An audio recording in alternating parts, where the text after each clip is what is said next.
Steel plant ప్రైవేటీకరణకి వ్యతిరేకంగా Congress party ఆధ్వర్యంలో న్యాయ సాధన సభ ప్రస్తుతం విశాఖ స్టీల్ ప్లాంట్లో ఏర్పాటు చేసినటువంటి పరిస్థితి అయితే ఉంది. మనం విజువల్లో కూడా చూడొచ్చు. ఇక్కడ భారీ ఏర్పాట్లు అయితే జరుగుతున్నాయి. తెలంగాణ సీఎం రేవంత్ రెడ్డి ఈ సభలో పాల్గొంటున్నారు. అదేవిధంగా పిసిసి అధ్యక్షురాలు షర్మిల, కేవీపీ రామచంద్ర, కేవీపీ, అదేవిధంగా మిగిలినటువంటి నాయకులు జేడీసీలం, ఇలా కాంగ్రెస్ పార్టీకి సంబంధించినటువంటి మాజీ ఎంపీలు, మాజీ ఎమ్మెల్యేలు, కేంద్ర మంత్రులు, మాజీ కేంద్ర మంత్రులు వీళ్ళందరూ కూడా ఈ సభకు సంబంధించి పాల్గొంటున్నటువంటి పరిస్థితి కనిపిస్తుంది. ముఖ్యంగా తెలంగాణ సీఎం రేవంత్ రెడ్డి ఈ సభకు వస్తున్నటువంటి నేపథ్యంలో ఎంతో ప్రాధాన్యత సంతరించుకున్నటువంటి పరిస్థితి అయితే కనిపిస్తుంది. భారీ సభా వేదికను ఏర్పాటు చేయడంతో పాటుగా స్టీల్ ప్లాంట్కి సంబంధించినటువంటి మొత్తం కార్మికులు, ఉద్యోగులతో పాటుగా భూములు ఇచ్చినటువంటి నిర్వాసితులు అందరూ పాల్గొనే విధంగా ఇక్కడ ఏర్పాట్లు అయితే చేస్తున్నటువంటి పరిస్థితి అయితే ఉంది.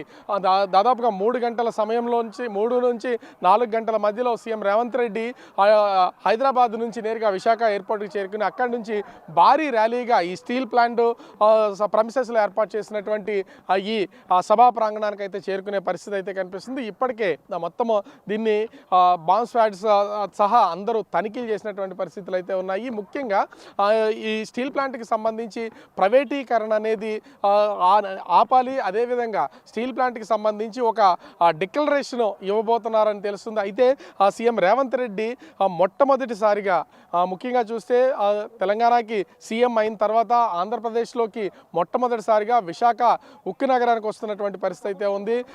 వస్తూ అంటే తొలిసారి ఏపీలో అడుగు పెడుతున్నటువంటి తరుణంలో ముఖ్యంగా ఒక స్టీల్ ప్లాంట్ లాంటి ఒక సమస్యను భుజాన్ని ఎత్తుకుంటున్నటువంటి పరిస్థితి అయితే మనము చూడొచ్చు. ముఖ్యంగా రేవంత్ రెడ్డి ఏం మాట్లాడబోతున్నారు ఈ సభకు సంబంధించి, ఇక్కడ స్టీల్ ప్లాంట్కి సంబంధించినటువంటి కార్మికులకు, ఉద్యోగులకి, నిర్వాసితులకు ఎలాంటి హామీ ఇవ్వబోతున్నారనే ఆసక్తి ప్రతి ఒక్కరిలో కూడా ఉన్నటువంటి పరిస్థితి అయితే ఉంది. ముఖ్యంగా ఈ ఉత్తరాంధ్రకి సంబంధించినటువంటి కాంగ్రెస్ పార్టీకి సంబంధించిన నాయకులు, కార్యకర్తలతో పాటుగా వివిధ ప్రాంతాలకు సంబంధించినటువంటి వాళ్ళందరూ కూడా ఇక్కడ చేరుకుంటున్నటువంటి పరిస్థితి అయితే ఉంది. విశాఖ ఉక్కు ఆంధ్రుల హక్కు అనే నినాదంతోనే ఉమ్మడి ఆంధ్రప్రదేశ్లో ఈ విశాఖ ఉక్కు కర్మాగారాన్ని కాంగ్రెస్ ప్రభుత్వ హయాంలోనే దీన్ని ఏర్పాటు చేసినటువంటి పరిస్థితి అయితే ఉంది. అదేవిధంగా ఈవేళ విశాఖ ఉక్కుని కాపాడుకోవడానికి తెలంగాణ నుంచి ఒక ముఖ్యమంత్రి ఇక్కడికి వచ్చి సారథ్యం వహిస్తున్నటువంటి పరిస్థితి అయితే మనం చూడొచ్చు.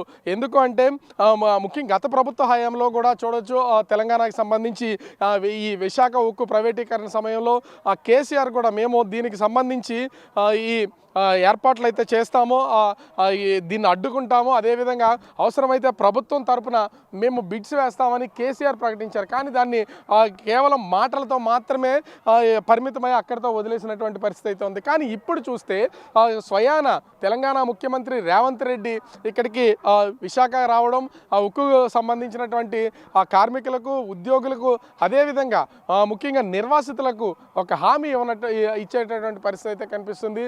విశాఖ స్టీల్ ప్లాంట్ డిక్లరేషన్ పేరుతో జరుగుతున్నటువంటి ఈ న్యాయ సాధన సభలో రేవంత్ రెడ్డి ఏం మాట్లాడతారు అనేది మాత్రమే ఇప్పుడు అందరూ ఆసక్తిగా ఎదురు చూస్తున్నటువంటి పరిస్థితి అయితే ఉంది. కాంగ్రెస్ పార్టీ కేంద్రంలో అధికారంలోకి వస్తే ఖచ్చితంగా మేము ప్రత్యేక హోదాతో పాటుగా ఈ విశాఖ ఉక్కు పరిశ్రమకు సంబంధించి ఈ స్టీల్ ప్లాంట్ ప్రైవేటీకరణ జరగకుండా నిలుపుదల చేస్తామనేది కాంగ్రెస్ పార్టీ ఇస్తున్నటువంటి హామీ.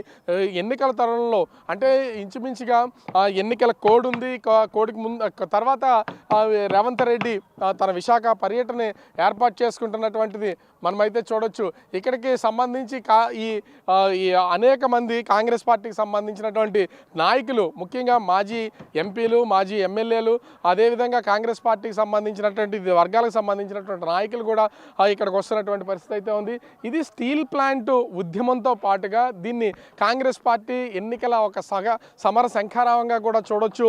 ఎందుకంటే ఒక రాష్ట్రానికి సంబంధించినటువంటి ముఖ్యమంత్రి ఇక్కడికి వచ్చి ఈ సభలో పార్టిసిపేట్ చేయడము, స్టీల్ ప్లాంట్ ఉద్యోగులకు, కార్మికులకు ఒక భరోసా ఇవ్వడం అనేది మాత్రము ఇది ఆలోచించదగ్గ విషయం. సో దీన్ని దృష్టిలో ఉంచుకున్నటువంటి ఆ కాంగ్రెస్ పార్టీకి సంబంధించినటువంటి నాయకులందరూ కూడా ఇక్కడికి భారీగా వస్తున్నటువంటి పరిస్థితి అయితే ఉంది.